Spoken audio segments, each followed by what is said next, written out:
in Acts chapter 4, verse 26. Please. The kings of the earth stood up, and the rulers were gathered together. Wow. Against Yahweh and against his son, Yahweh.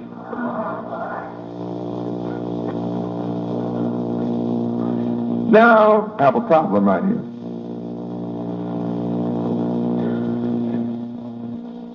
Here I come, born from among you, a blind, deaf, dumb, ignorant, dead people, helpless, without weapons, even without knowledge, don't even recognize me when I come to you.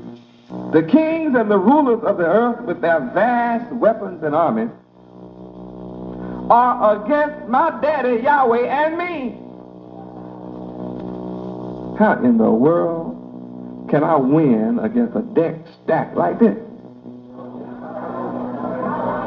You mean to tell me that I come here to you in the name of a man that nobody today is allowed to look at,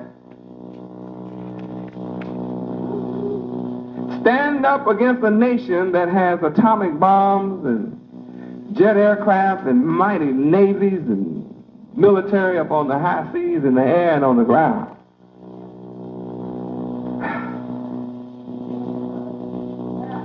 Such a Goliath that makes all the nations tremble in their boots. You mean to tell me that I can come here raised, falling out between your legs,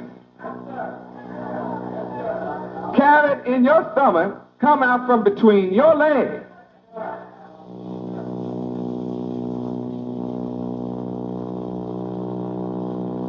and come and deliver you and take you from our enemy and put you in the hands of the one intended?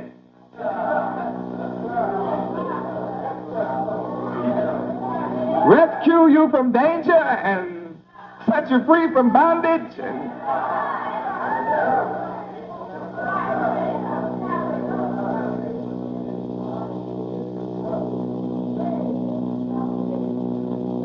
Rescue you from slavery?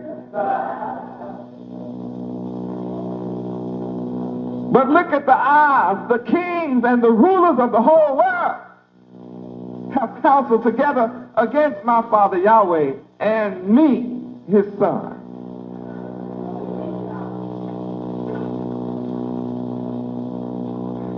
You mean I'm supposed to prevail against odds?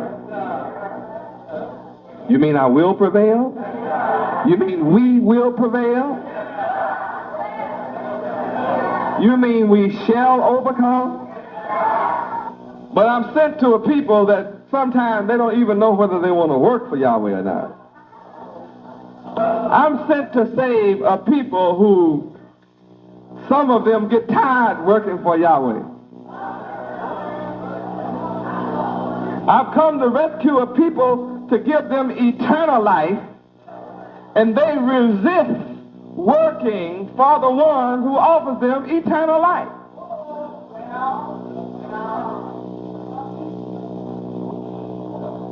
Sometimes they'll be around 4 years and go back out to be with the enemy. I've come to a hard-headed people, a stiff-necked people, a people that are wise to do evil, but to do good they have no understanding at all. How in the world can I be successful with hard-headed people like this? Sometimes there are those who want to work for Yahweh like they want to work for him. If they can't work for Yahweh on their own terms, they don't want to work for Yahweh.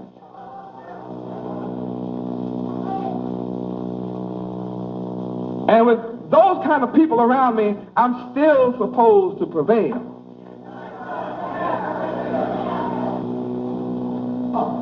I'm sent to a people who like to hear the word, but they don't want to do the word.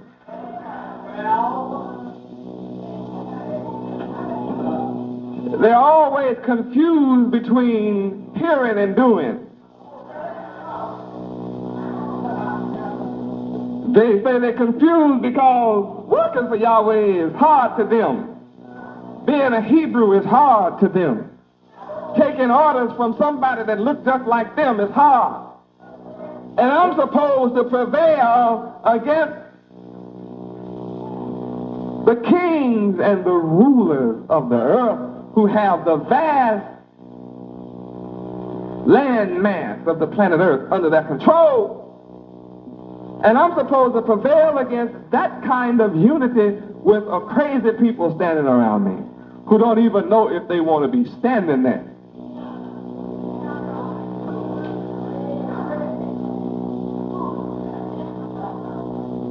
But the kings and the rulers of the earth and all heathen are raging. They really are upset now.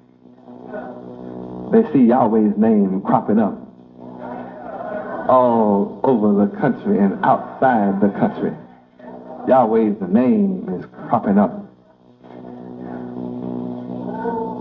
From house to house, Yahweh's name is flying. From house to house, the children of Yahweh that have been scattered abroad are being drawn back to his name. And they're waking up saying, I want my inheritance. I've been without my inheritance for a few thousand years now. I'm ready for my inheritance. We heard that one day one was coming back. We heard he was coming back. We heard he was coming back. They lied to us and gave us a false image, a false white Greek name. But that's not our inheritance. Hebrew Israelite names are our inheritance. Waking up to my inheritance.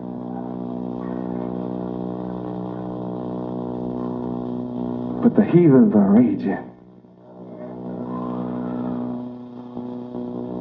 There are those who say they love me, but they will not keep my commandments. But it is written, if you love me, keep my commandments. See, if you love me, keeping my commandments is not a hardship. See, because Yahweh say, them that hear shall live. The time is coming. The hour is coming, and now is, when all that are in the grave shall hear my voice. And them that hear shall live. In the meantime, the heathens are raging. In the meantime, the people are imagining a vain thing. In the meantime, the kings of the earth are standing up. And they and the rulers are all gathered together. I mean, imagine now, against Yahweh and me.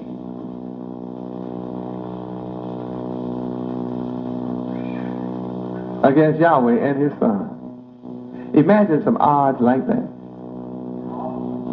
People imagining a vain thing. Heathens raging. I mean, look. And the son sent all by himself.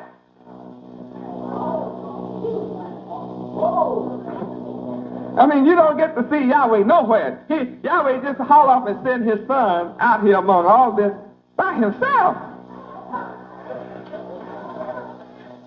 Don't even let him carry a pea shooter. Carry nothing. Not even David's slingshot. Nothing. He allows me to carry nothing.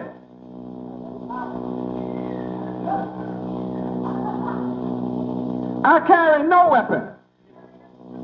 Here I am standing without any weapon among heathens raging. People imagining a vain thing. Kings and the rulers of the earth standing up, gathered together against my Father who sent me and me who is sent. Then I come to a people that are stiff-necked, hard-headed, look at me crazy, sit up and roll their eyes at me. They look so crazy and mean and fierce till Yahweh said, don't be scared of them. Be not afraid of their looks. Be not afraid. Watch out. Be not afraid. They are crazy. That's all. Don't worry about them. They're just stupid. Don't worry about them. They're not wise to do anything but evil. Don't worry. But don't you worry about them. I'm sending you to them anyway. But don't you be like them now. Don't you be stupid and hard-headed and stiff-necked and rebellious. They are rebellious. Wow. I mean, you know, that could be terribly discouraging. That's enough to make an ordinary man quit.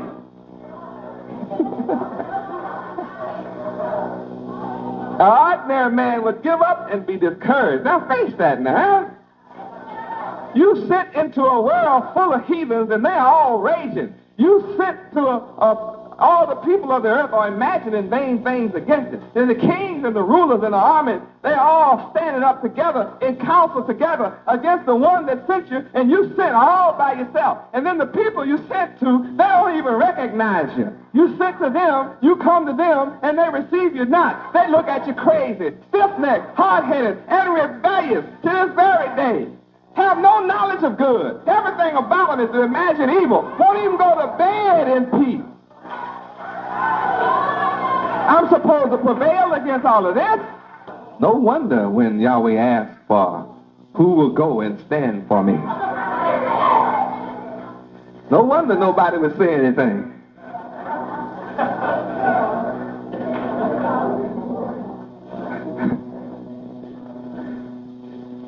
Out of the whole world, he said, who will stand for me? Who will bridge the gap? Who will go? And the book says, one man on the whole planet Earth stood up and said, here am I, send me. I knew what kind of people you were when I came. When I stood up and said, here I am. Send me. I knew what I was coming to now. I haven't been disappointed at all. The descriptions of my people are perfect. Oh, Yahweh. Acts 4:27. Read. For of a truth, against thy holy child, Yahweh, whom thou hast anointed, both Herod and Pontius Pilate, that means what? The king and the rulers, with the Gentiles and the people of Israel, all were gathered together. Look at verse 29. Read. And now, Yahweh, the Son, Yahweh, behold their what? Threatenings. See? It's very clear. They're threatening. Interesting. All of this. I'm suffering all of this. I'm going through all of this to bring you your inheritance.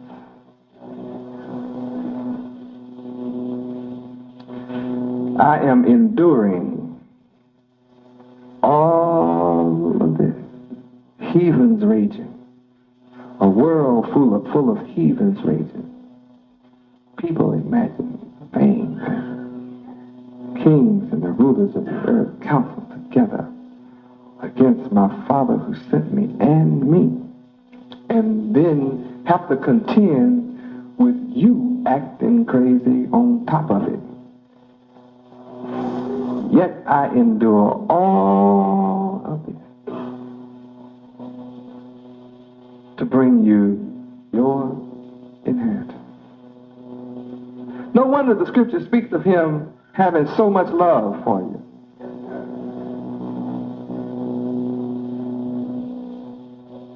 For the Son so loved the world of Israel.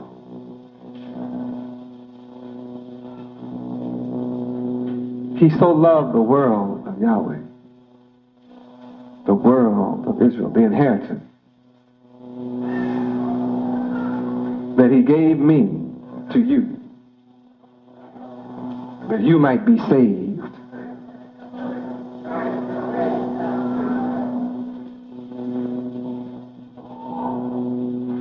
and to have the job of trying to save a scattered people who themselves have taken counsel with the Gentiles.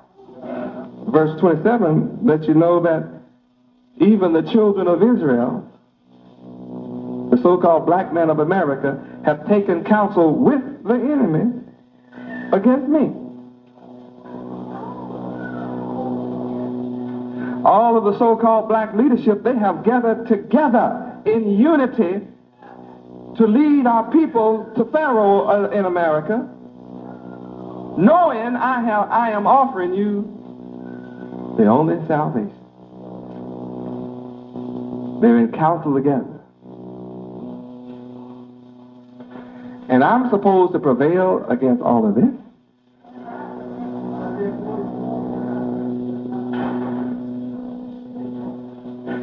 And you think my job is easy? Everybody on the planet Earth is against me, except a few first fruits.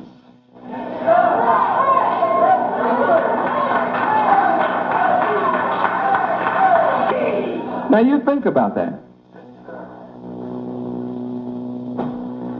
Everybody on the entire planet Earth, 4,400,000,000 people are united and have taken counsel against me, except for the few of you as the first fruits of the harvest. Even my own people to whom I am sent are in counsel against me. Even some come and play the Judas here, pretend that they love me and hug me and kiss me, and go and report to the devil and go back out and live with the devil and show that they love the devil after coming and hugging me and kissing me. I even have to endure that. They do it all the time. From the beginning, they've been doing it. And you are witnesses. How many of you are witnesses that they have come, hugged me and kissed me? And they're back with the enemy.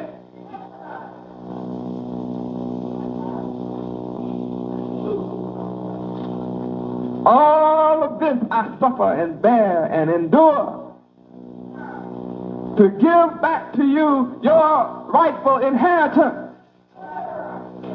And instead of being loved by my people to whom I am sent to give them that rightful inheritance to rule the world forever, I'm hated, despised, and rejected of men.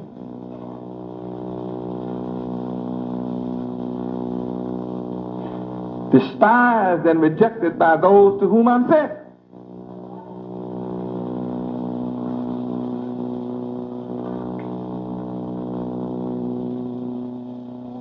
From one end of the planet Earth all the way to the other end.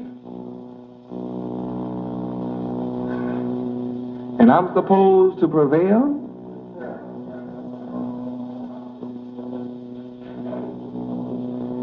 I shall prevail?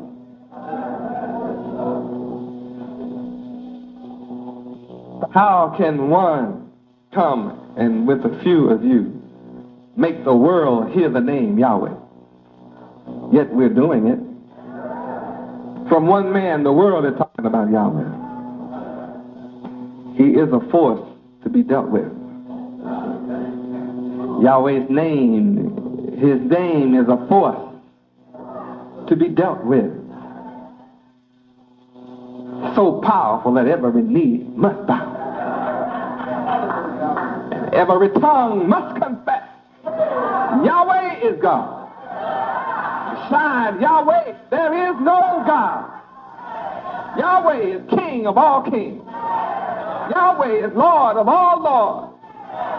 And he chose you and me to glorify his name, praise his name, to extol Yahweh who rideth upon the heavens by his name, Yahweh.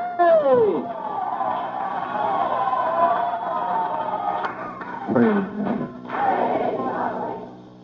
Acts 4:26, it says, they also are against his son. He is not the son of anybody else. Notice who everybody in the world is against. They're against Yahweh and his inheritance. So you who come to me as my disciples and you who come to follow me in Yahweh, you are a part of this his. Hebrews 1 and 2. Read. Hath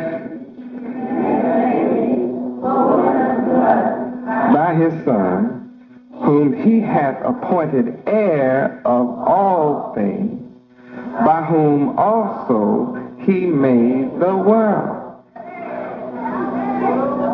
The worlds were made by his Son. As a message for you in these last days.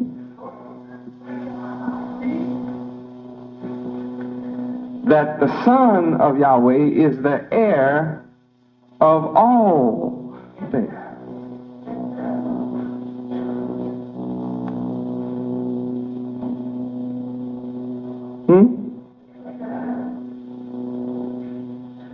Not the heir of some things. All that. See, the Son of Yahweh is the heir of how much? No wonder the kings of the earth and the rulers of the earth have taken counsel together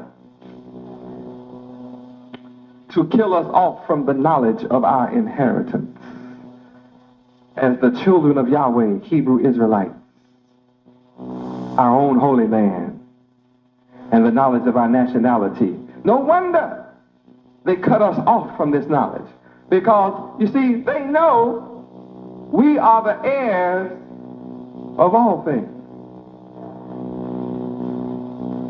I am the heir of all things.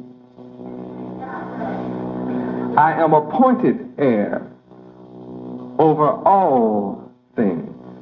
And you with me. I'm going to prove that. See, I'm going to prove in a moment that you too are heirs with me. Over all things. Now, who is the owner of a thing? The maker, or that which is made?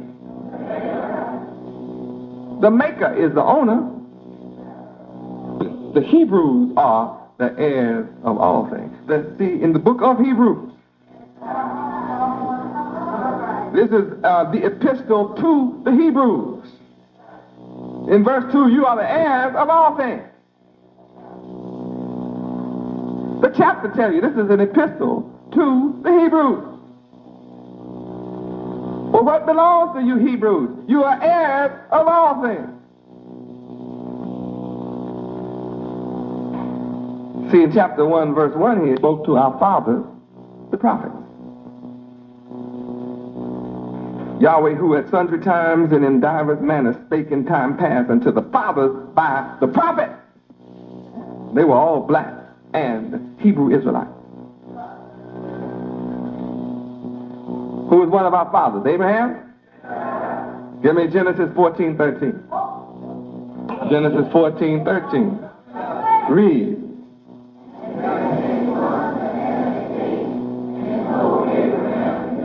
All right. Abraham is the father of Isaac, who is the father of Jacob, who's the father of the 12 tribes, including Judah, the chief ruler, of which tribe we are part. What tribe are we? What did Yahweh choose Judah to do? How long? Who is Judah? What did Yahweh choose you to do? That's it. So this is your inheritance. The inheritance of the Hebrews. What did Yahweh promise Abraham in chapter 13, around verse 15? Turn to it. Let's see what he promised. Land. Genesis 13:15. Let's see what he promised Abraham. Read. All the what? All the what? Talking about land.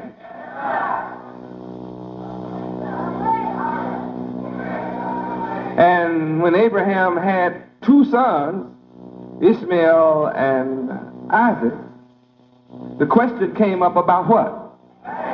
Land and inheritance and who the rightful heir is. The so-called black man of America has been cut off from the knowledge of his inheritance. Cut off from the knowledge of the mysteries of the Bible.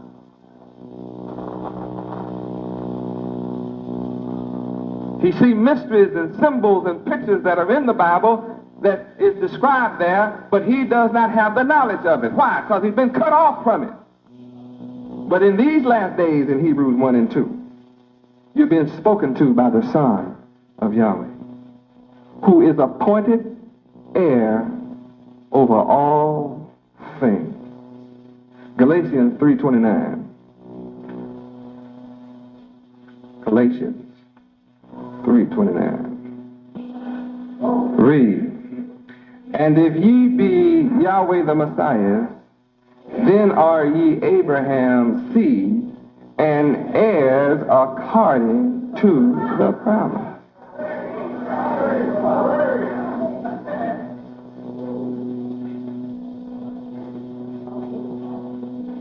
You ever wanted to know your identity? Your identity is established when you belong to Yahweh the Messiah, the Son of Yahweh.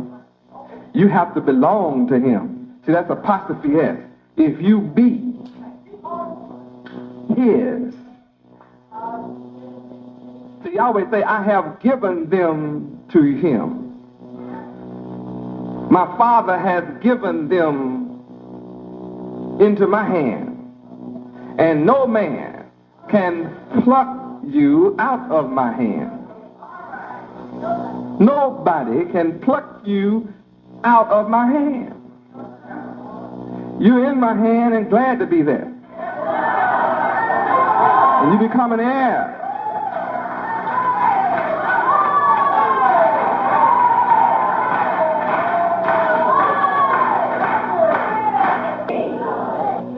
If you belong to the Son, Yahweh,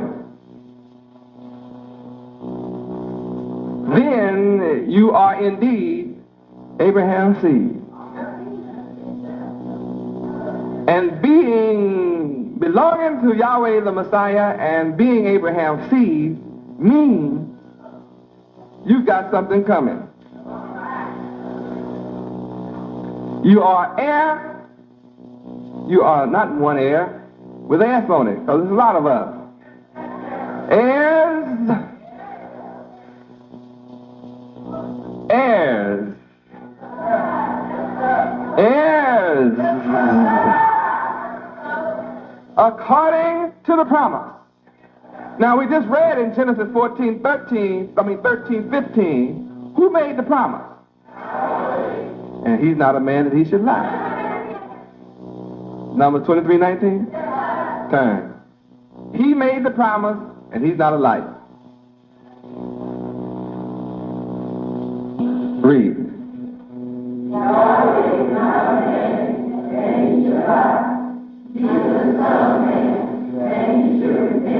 All right.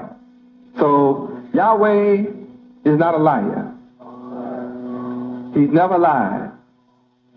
He made us a promise and said that if you belong to his Son, Yahweh, the Messiah, then you are indeed the seed of Abraham and heirs according to the promise. Now, what did he promise Abraham? What? He promised Abraham what? So we own the land. Right now, it's about inheritance. It's about our inheritance. All those beasts rose up to take us into captivity, to destroy our holy city, Jerusalem, and to destroy our land so they could seize our inheritance. But Yahweh said, in the last day, I will raise up one from among you and his brethren. He's not going to speak what the people want to hear him say. He is going to speak all that I tell him to speak. He's not going to follow the people's command. He's going to do all that I command him to do. Not everybody is going to love what he's saying and doing. But those that know his voice, they'll love what he's saying and they'll love what he's doing. Because they belong to him. They are a part of the inheritance. They are heirs with him of the promise of Yahweh.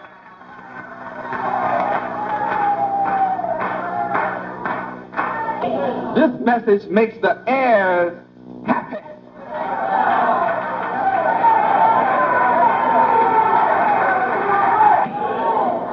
See, we have been servants,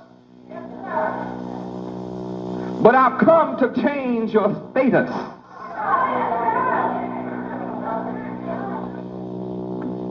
I said, I have come to change your status.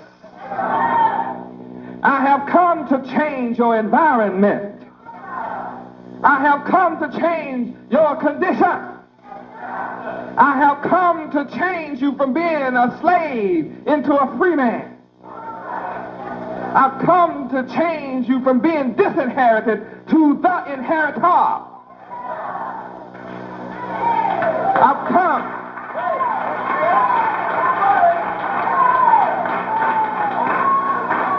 Chapter 4, verse 7. Read.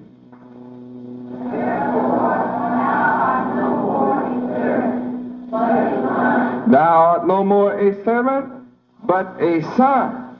Read. And if a son, then an heir of Yahweh through his son Yahweh the Messiah. Read verse 6. And because ye are sons, Yahweh has sent forth the Spirit of his Son into your heart, crying, Abba, Father, Yahweh.